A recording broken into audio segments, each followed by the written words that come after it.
Hey you guys, this is Rafael Eledge from ShilohRelics.com. I hope you guys are doing well. If this is your first video, I appreciate you taking time to watch. I have a online business. We started in 1995 beside Shiloh Battlefield. Been doing this now for, wasn't expecting to do math, a lot of years. I'm very thankful to get to be with you guys. Today we're going to talk about a piece that is very interesting. There were a lot of people during the Civil War that tried to make new pieces that would improve old things. And they did it with guns, they did it with swords, they did it with everything. One of the pieces that they did that you don't see very often was a canteen. There was a 70-year-old French immigrant in New York City. His name was Lazare Cantel, C-A-N-T-E-L. New York City. And this guy says, I think we should make canteens out of leather. Yep.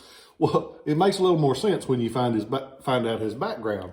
He made trunks and he made hat cases. And so he figured, well, I'll get into this military business and make me a little bit of money. Well, on October 14th, 1862, Mr. Cantel got himself a patent. And the patent was for a leather canteen made out of two pieces of leather that were formed, riveted together, but his idea was to put a little piece of metal on the inside of it. It actually calls for tin or tinfoil or metal on the inside of it. And so it joins together like that with the leather on the outside. Why did they put the tin? Because at one time it was quoted in the Canteen book by Michael Donald. My buddy Michael Donald wrote a great Canteen book if you get a chance to buy it. And it said that the leather was good at holding the water or whatever you put inside it, but it imparted an unpleasant taste to the liquid contents. I don't want my water tasting like old cow. So there you go. So he put the little tin lining in it, tinfoil lining or metal lining in it, and made himself a canteen. He didn't make a world of them. You see these occasionally, very rarely. I guess I've had maybe 5 or 10 in 30 years. I buy them every time just because I'm like, that's still one of the coolest things that you see as far as something different, something odd. Because most of the canteens that you see are made of tin, stamped tin with a bullseye or smooth side pattern, or they're a wood drum canteen made out of panels of wood put together.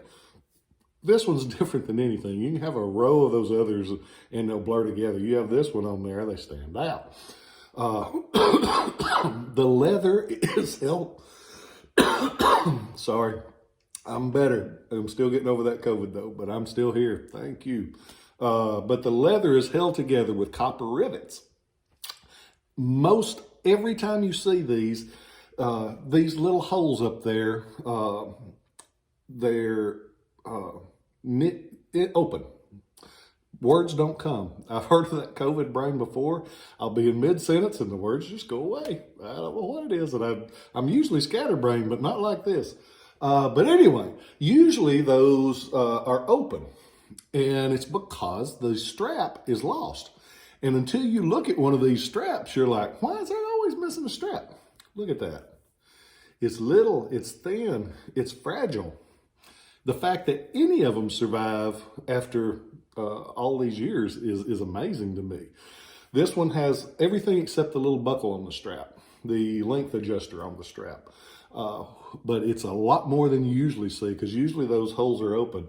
And if you notice, they put a brass or a copper piece on the sides of it to make it reinforced where it won't tear as easy, but it tears the leather strap. If you hit it at the wrong angle, it's like a little bitty knife working on that, which is another reason why almost always they're missing.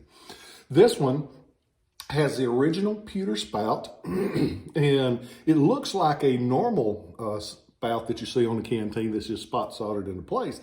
But these had to have an extra large base to get down in that leather and to stay there. But they still had a problem of these coming out. So on some of the models, in the Canteen book, they mentioned 20%. They put a metal band along the base of the spout to clamp it and hold that in place. Not most of them don't have that. And speaking of things that they do and don't have, this one is completely unmarked. He's the only guy that made one of these, so we know it's one of his canteens. But some of them will actually have this mark. This is from another one that I had several years ago. It's got his name and the 1862 patent date, which is kind of neat. But and it mentions in the book again that the majority of them have the stamp. Not having the stamp is tougher to find. So this one, it doesn't have one. It has the original cork up at the top. Very dainty, thin brass chain holding that spout in place. And as you can imagine, that ain't gonna hold up long in combat and in service. If you're marching through the bayous or hell, you're marching through Boston, that thing's liable to get broke and fall off.